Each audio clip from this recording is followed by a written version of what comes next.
Welcome into the Thunder Basketball Universe presented by COOP Ale Works. This week, we're talking all things resilience for this Thunder team. It was one of the core themes that we saw from this team game after game after game, in between games, in games, and just during an 82-game season. There were a lot of times for that resilience and that mental toughness to surface. Yeah, and it's from the very outset, I think that we should say as a disclaimer, this is not a new phenomenon in Oklahoma City. True. In fact, Mark Daigneault said, we're not trying to build a resilient culture. We're trying to maintain a resilient culture. This is something that's been developed and really cultivated and held onto preciously by this organization since it got here to Oklahoma City. Yes. So that goes, saying first, but with each new class of players, with turnover and staff and everything like that, it has to be intentional. And so I think that as we talk about those sort of different areas that you laid out during games, between games, and over the course of the season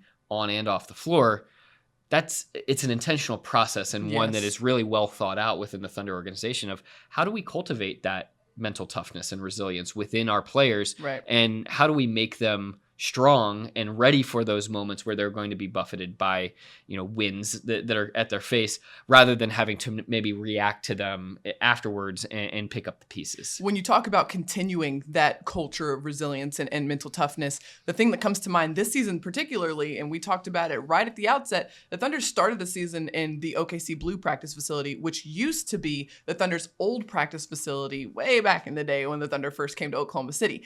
And in doing so, the Thunder was trying to instill and kind of, re-grasp those concepts and those core values that make the Thunder. And so I feel like having that experience, especially for a team with so many new players, young players, this is the youngest roster in the league, that was really key in kind of establishing that early on. It also established this term that we're using seemingly all the time over the last few years, especially after COVID hit, of gratitude. That these players, the team, the staff, everyone is just grateful for the opportunity to play the game. And they've really tapped into that in a variety of different ways, from, what Mark Daigneault says in his post-game press conferences to what the players discuss after practices, that that gratitude is actually a sustaining force. And it's something that really helps these players as they operate in their daily lives, is just taking that time to be grateful for what they have, for the ability to play this game, to be grateful for the foundations that were laid by the organization back in that old practice facility, back in sort of these green days of the organization, that, they're able to set some foundations there that this team can now build upon afterwards. So having that level of thankfulness is really key. And that thankfulness sometimes manifested itself in just joy to be out there playing the game. From the end of season press conferences that we had with all the guys, all of them talked about just how much fun they had this season. And yes, there were a lot of ups, a lot of downs, and, a big roller coaster ride of a season. But through it all, and at the end of the day, they felt a lot of just joy from being able to be a part of it. And I think it stemmed from the gratitude. And you hear guys talking about, Shea with just his lightheartedness and how he just enjoys going out there and putting in the work and having fun and playing basketball. That permeates throughout the whole team, and it starts with gratitude. And it's possible to be both. It's possible to be those steely-eyed competitors, the guys that have ice in their veins and they can handle those tough moments of adversity and have, that resolve to be able to deal with it. But as fans, you think about any team that you root for, there's nothing better than, being with your team for 2.5 hours and just watching them enjoy being out there together. It makes you feel so connected to that group of players. And I think that's one of the reasons why Thunder fans have always responded to the players and to the teams here in Oklahoma City, is they can tell that the fans can tell that the players love playing with each other and they love representing Oklahoma City as well. That burst off of the floor. Absolutely. Fun to watch, 100%. Let's dive into some of the ways that this gratitude, this resilience, this mental toughness manifested itself throughout the season. Perhaps the most obvious is the Endgame element. And you talked about this. Nick Gallo's got an article out on OKCThunder.com, talks about all of this, including this Endgame element. The Thunder had 16 games this season, winning after being down by 10 or more points. Resilience at its finest. And on top of that, 8 of those games actually happened when the Thunder was down by 15 or more points, which, obviously at the NBA level compared to college, deficits are a little bit more fungible than they would be at the college level, just given the prolificness of the 3-point shot and how quick the possessions are, 24-second shot clock. So that is to be taken with a grain of salt. However, the Thunder, those 8 comebacks of 15 or more points, that's one of the highest marks in the league in decades. So this is something that, was very rare. And the fact that they were able to make all of those comebacks despite being down so much is a great view into just sort of this never say die attitude. Yeah. It's something Ty Jerome talked about in my article of just, that's the reason why players love playing for the team and why fans love watching the team is because they never quit. And we saw that time and time again. I don't know. I feel like it should be just like a caveat on a Thunder ticket that it's like, do not leave the game early. How many times has the game just felt like it was out of reach at halftime or in the third quarter and things were just not looking good for the Thunder? And then all of a sudden, fourth quarter rolls around and it's a 2-point game. Right. That was pretty consistent throughout the season for the Thunder. Nick, let's break down why that was the case and how the team was able to turn around. We talk about the mental toughness. We talk about the resilience. What are some of the tangible aspects that go with that? Well, I think from a coaching perspective first, it's not like when you call a timeout, Mark Daigneault every single time was giving this Hoosiers, let's go win it for X reason, massive pump up speech. A lot of times it's, what can I get my players into that's going to be comfortable for them, that's going to help them get into a rhythm off this next inbounds play? And it's just sometimes less is more in those situations. And so Mark Daigneault, the coaching staff, they had a really nice feel for those situations. It's also the individual pride, some of the thing that Ty Jerome was talking about, that they were able to, tap into that reserve of never say die. And then when you get out onto the floor, it's the type of execution that we talked about a few weeks ago, Paris, with being able to string together good offensive possessions over and over again, like that stretch down in Dallas that we pointed out. So there's just a variety of ways that in the flow of the game certainly helped that Shai Gilgeous-Alexander had a flurry of incredible third quarters that over the course of the season when was one of the league leaders in scoring in third quarters, but it was really team-wide execution. And that's something that bodes very well moving forward as this team continues, being able to execute at halftime, being able to come out of a break, recognize what maybe didn't go so well. We always see, Paris, the Thunder film coaches bombing back to the locker room with about 2 or 3 minutes left in the second quarter, preparing that film for the players to watch. Yes, and this brings up a really good point that was so interesting for me to see throughout the season for such a young team, the adaptability. And Coach Daigneault talked about that being a skill. It's one thing to be adaptable kind of game to game, take the lessons, adjust, move forward. We didn't do well this game. All right, we're going to go together as a group. We're going to watch the film on it. And then the next game, we're going to be better. We'll have a night to sleep on it and we'll be great. Doing that in-game quickly in the flow of an actual 48-minute game when the clock is ticking, the crowd is there, that is very difficult to do. But the Thunder found ways to be able to flip a switch and make the easy, simple adjustments that allowed them to get back into a ball game. Yeah, I think that's vital. And having multiple ball handlers on the floor certainly helps with that when you have a guy like Shai and Josh Giddey and player like Trey Mann, who's coming into his own as a player that can actually make decisions. You think about late in the season, Poku playing some of those point guard minutes and given his passing savvy, the ball was able to continue to move. The Thunder was able to play the brand of basketball that it wanted to play for longer stretches. And, I think this is something that goes back to sort of the very first podcast that we did in this season wrap-up series, Paris, the defense. Yeah. This is a team that when they got pushed back into a corner, they didn't let go of the rope, and you'll usually see that on the defensive end first. It goes back to not allowing fast break points and being stingy in the paint, having a good defensive field goal percentage inside the restricted area. All of those things point to we're not giving up anything easy, and if you deny teams those easy buckets for long enough stretches, you have that opportunity to work yourself back into the game. So this is going to be kind of funny, but when I think about this, I think about consistency, doing that consistently, right? The Thunder they recognized that there's no 20-point play. There's no 15-point play. There's no 11-point play. So in order to get back into this ballgame, we just have to do the right thing every play. And it keeps me thinking about this one line from Frozen 2. It's like, the only thing you can do is the next right thing.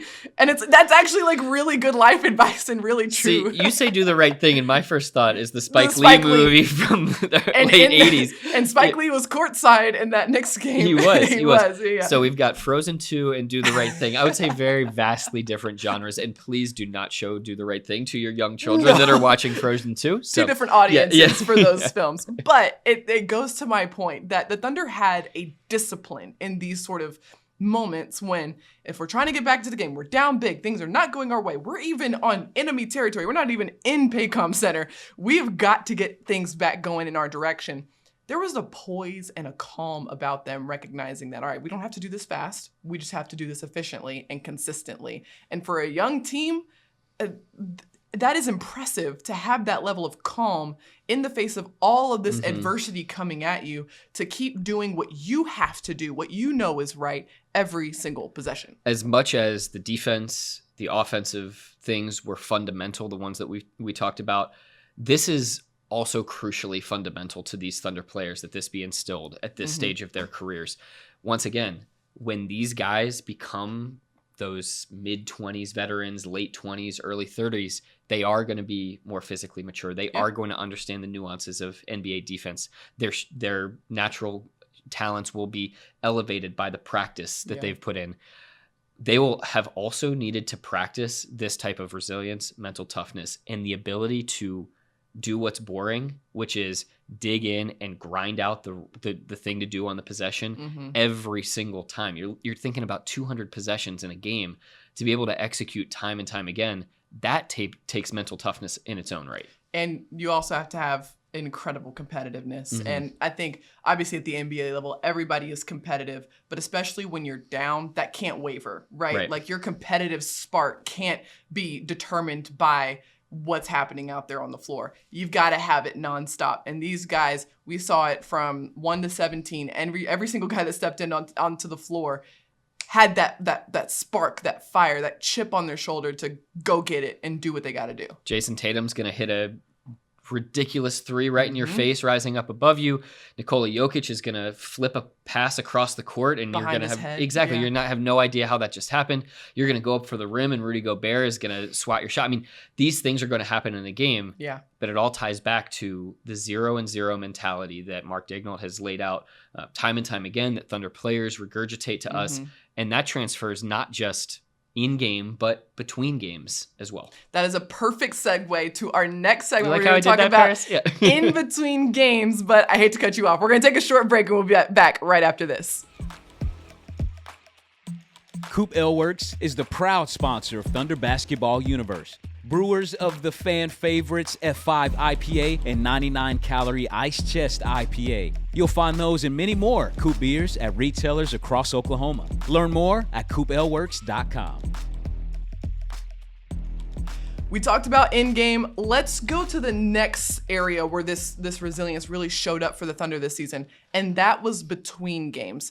There was a lot of adversity that hit the Thunder this season in terms of, losses, but guys getting COVID, coaches not being there, and things to happen that could allow a team to carry one thing over into the next game. But the Thunder really established this culture of the 0-0 mentality, like you talked about. Yeah, even despite losing streaks, the Thunder was competitive night after night. Yeah. And even after losing by 73 points, a historic loss, I think this perhaps is one of the best definitions of this mental toughness and resilience that we saw all season, that the Thunder went to Memphis, they got crushed. It was not pretty. The next game out, they go up to, and they go up and win in Detroit. Right. And then 2 nights later, they go up and win in Toronto.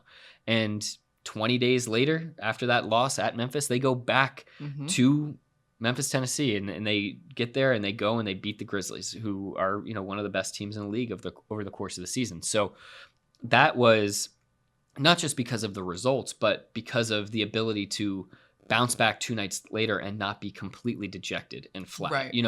I loved what Josh Giddey said about this, which was, we could have really hung our heads. We could have gone into our shell and we could have made excuses. But they didn't do that. And they were much better for it. They had built up that mental resolve to not be affected by it in that way. And they also had that fortitude to be able to bounce back from it. Yes, and the thing that stood out to me the most after that Memphis game, I remember being in that press conference room and wondering who we're going to get, what am I going to ask, what are we going to talk about? And Ty Jerome, Mike Muscala, both of them, they didn't make excuses, and they both kind of pointed to, this is an opportunity for us to look at ourselves in the mirror and figure out individually what we could be doing, what we needed to do better in this game, and as a group, what we can do better in the next game. But it started with that kind of internal reflection of, all right, we're not pointing fingers. This could be it's an easy opportunity to splinter and just like point each other out and everybody else's flaws, but it's a good opportunity for us to look inward, figure out what we need to do better, hit the drawing board, hit the practice floor hard, which is exactly what they did the next day, and come out better and stronger because of this. Yeah, they didn't linger on it. They learned from it, and they moved on from it. They allowed it to be a part of their story, a shared scar, but a scar that's closed. Yes. And is healing. And so I think you look at any team that achieves anything in the NBA, and they have those shared scars. Think about the disappointments that Giannis has had, and yet Milwaukee persevered through those. They stuck together. They came out on the other side as champions. There's countless stories. Right. You think about Michael Jordan and the obstacles that they ran into until he finally got over that hurdle, and the Bulls went on that great streak. There are these shared moments that these teams need to have together as one that help them elevate to that next plateau. And then they've got to hurdle over the next one as well. Beyond the wins and losses, there was another element in between games where that mental toughness and resilience really needed to shine through. And that was the different starting lineups and personnel. Just there was a lot of changes happening from game to game. And it would be easy to be like, whoa, okay, this is too. I don't know this I haven't played with this person. Me and this person haven't built enough chemistry. Right. Like it would be easy to point at that as a reason of why a performance may have faltered, or why a certain individual didn't play well. That didn't happen either. Yeah, as you mentioned, 35 different starting lineups for the Thunder this season. That was the fourth most in the NBA. Some of that was because of circumstances, right? As you mentioned, the injuries. You think about a guy like Vit Krejci, who started some games late, but he didn't even have the opportunity to earlier in the season because he was dealing with not just the knee recovery, but also a severe ankle sprain. Right. You have COVID. That played a factor for sure in how lineups had to change. But you also had a little bit of this manufactured adversity that the Thunder tried to create by putting different players in starting lineups, putting different guys on the bench, seeing how different players first of all, dealt with that, but also played with various combinations. And as we've kind of centered this whole discussion around what the Thunder tried to do to help this team have that mental toughness and resilience, some of that has to be done like you train a muscle. Exactly. And so they're breeding that within the players, so to speak, because they're putting them in situations where it's not just easy sailing all the time. Exactly. Nobody's become tough by doing the lowest amount of weight on the bench press. Exactly. So some of those G League assignments and some of those changes in the starting lineup was more a test and more an opportunity for guys to get used to being uncomfortable, for guys getting used to dealing with different situations and adversity, so you can learn how to navigate it and respond to it, versus just, okay, we're going to look at this for tactical reasons. Yeah. Let's also, because a lot of these guys are young, they're developing, they're in the first, second, or third year of developing as an NBA player. That is probably one of the strongest muscles that you need to build in the NBA, is that resilience and being able to shift and adapt in the face of adversity. And the confidence that you glean from being able to overcome something that was daunting or that you hadn't done before, it's a positive feedback loop. You become more confident about the next thing that you have to overcome, the next thing you have to deal with. I mean, I think about us having, opportunities to do different things, and throughout the course of the season, we both got called into action for different roles as well. And being able to achieve those things, come out clean on the other side. And, of course you made mistakes just like the players do. Like, we both had chances to look back and say, all right, Now the next thing that's thrown, we can handle that too. Yes, exactly. It's like rubbing alcohol on a wound. It stings you now, but hurts you stings you now, helps you in the later. Exactly. That's it. It doesn't hurt you later. All right, let's go into the last area where that resilience really shined through. Season long. Nick, this is an 82 game season. This is my first full 82 game season. It's long. It is unrelenting sometimes.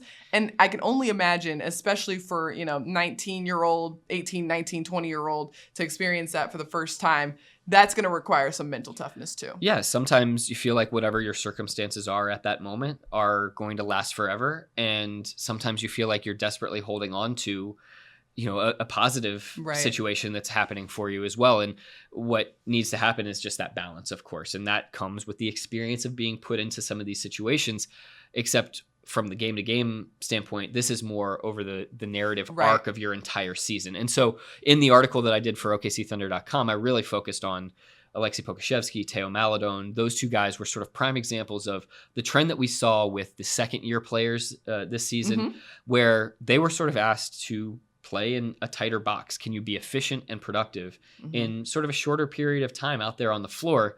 That is an uncomfortable situation to be put in, on top of being asked to go play for the G League team and be with the Oklahoma City Blue for extended stretches and be thrust in a completely different role there. Right. And I think of a guy like Teo, for example. He knew that this was going to be kind of a tough season in terms of, okay, they're going to be asking this of me, and my role could change pretty much in any given way. What stands out, especially with Teo, is that he was where his feet were. Yeah. It's about, yes, okay, I could be assigned to the G League. I could be assigned to the OKC Blue for an extended period of time, and I could be mad about it, and I could know that this is not where I necessarily want to be. Or I could see this as, okay, I'm getting significant playing time here with this the talent around me, and it's the same system that the Thunder runs. I could be soaking all of this up so that when my opportunity does come with the Thunder, I'm ready for it. And that's what Teo did. Yeah, it's like he was running from one treadmill and then having to hop onto a moving treadmill that was right next to him. And I think the perfect example, the moment that really encapsulated Teo's approach to this season and the ability to navigate going 8 straight games without playing, 4 straight games, another 4 straight games, then 9 straight games without playing, was this game where he played 32 seconds against the New Orleans Pelicans. He had been with the OKC Blue prior to that. They thrust him into this situation, and he was ready to hit the ground running. He plays great defense on one possession. Then on the other end of the floor, he's hustling, tracking down a loose ball, saving it inbounds, and getting it to, I believe it was Kenrich Williams for a 3-pointer to beat the buzzer very easily. If Teo had not been having that resilience, that mental toughness, he would not have been prepared to go in that moment and be out there with his hair on fire. Absolutely. Another guy who I was reading your article and I was like, oh, another guy who has done this, Isaiah Roby. And he wasn't technically in his second year, but we know similar circumstances. Right. But Isaiah, again, his role was just fluctuating, especially throughout the first half of the season. OKC Blue assignments, and I think he had a little bit of an injury that might have kept him out a couple of games here or there, but out of the rotation, just not getting significant minutes on the floor.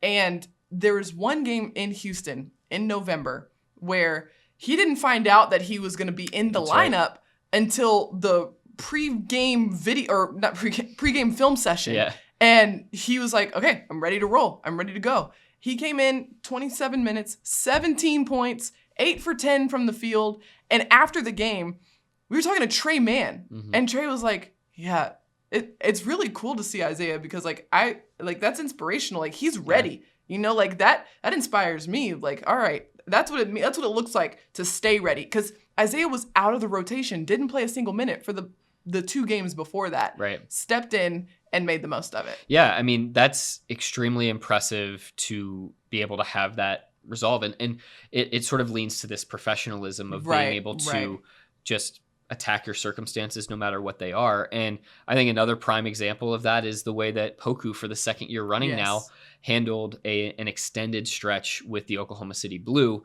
He accepted that with open arms. He even admitted, I wasn't great when I was down there with the Blue, but I was doing what I was being asked to do, and it helped inch me forward. And the numbers just prove that when he came back, he was a totally transformed and different player.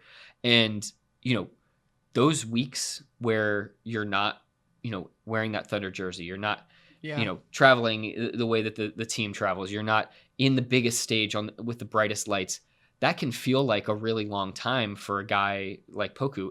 In the grand scheme of things, it's only a few weeks, a couple months. Right. But to be able to have that perspective and recognize, if I do the right things, if I buy in, those chances are going to come back to me. Mm-hmm. That is the type of long-term, big picture mental toughness that you have to have in this league. And it's trusting that the reason I'm here is a good one, mm-hmm. right? And the reason I'm here is to help me in my development, in my growth as a player. Right. And recognizing that trust, also having the gratitude, both of those things combine together to make the most of what's put in front of you. And that's what every single person on this team did. They made the most of what was put in front of them. Even the call-ups, like all the call-ups, it makes sense because they're trying to prove themselves, but man, they brought their energy and man, they brought the intensity and wanted to really make an impact on the game. But that's something, Jet, just being in the Thunder locker room, wearing that Thunder jersey, that's expected of you. Yeah. When I was growing up, my mom, when she would ask me to do the dishes, she would say, do it with love in your heart. Oh.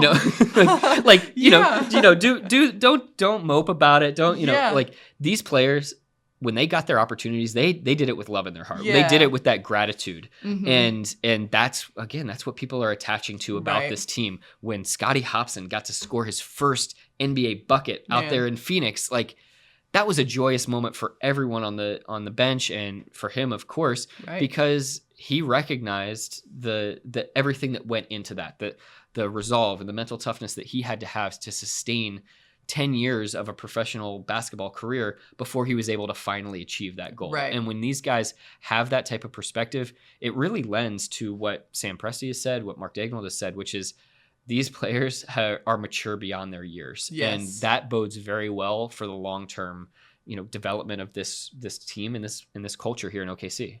That would have been a great point to end on, except I just remembered one other instance. Where I'm so sorry. But it was one other instance where the Thunder's resilience, just mental toughness, professionalism was on full display. You know what I'm going to talk about? Yeah, because I wasn't there for this. Exactly. And I think that's why you didn't bring it up. Yes, that's right. Because I did not experience what this really felt like. And it was the Charlotte to Cleveland back-to-back. The Charlotte game was over, but there was snow in Charlotte, and so the bus was late getting to the airport. The team had to get out and help push cars out of the road and push the bus back on the road. Coaches and staffers were just all out there help getting vehicles and pointed in the right direction. And then there was issues with the plane that didn't allow us to take off until about 5 or something in the morning. We didn't arrive in Cleveland until about 8 a.m.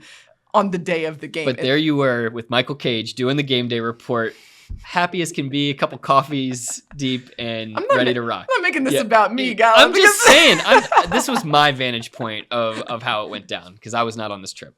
I was still in the makeup that I did the game, that I did sideline report for, that I sidelined in that game day report. It was rough. But what stood out the most was that every single guy we talked to that day, they weren't like, oh my gosh, I don't know how we're going to do this. I'm so tired. Oh my God. Might as well pack it in. Yeah, right. Nobody's saying that. No. And yes, the Thunder didn't win that game, but they were in it. They were fighting. They put themselves in a position to win the game. They weren't mailing it in. And guys were just grateful for the opportunity to play. It all boils down to that gratitude like you're talking about. And that, because for me, I was like, I'm so tired. and all I have to do is talk about what you're doing. And I'm tired. Paris, I'm just grateful that you all made it back in one piece. This is true. Gratitude. Yes, very grateful for that. So that is a full breakdown of this just incredible resilience, poise, professionalism, and mental toughness we saw from this young Thunder team all season long. If you want even more on this, you know where to go. OKCThunder.com. Our very own Nick Gallo has written an article on that, and it is out now. You can go check that out. But until next time, thank you so much for tuning in. Be sure to like, rate, and subscribe wherever you get your podcasts. Thank you so much to our producer, Matt Bishop. And until next time, Thunder up, and catch you later.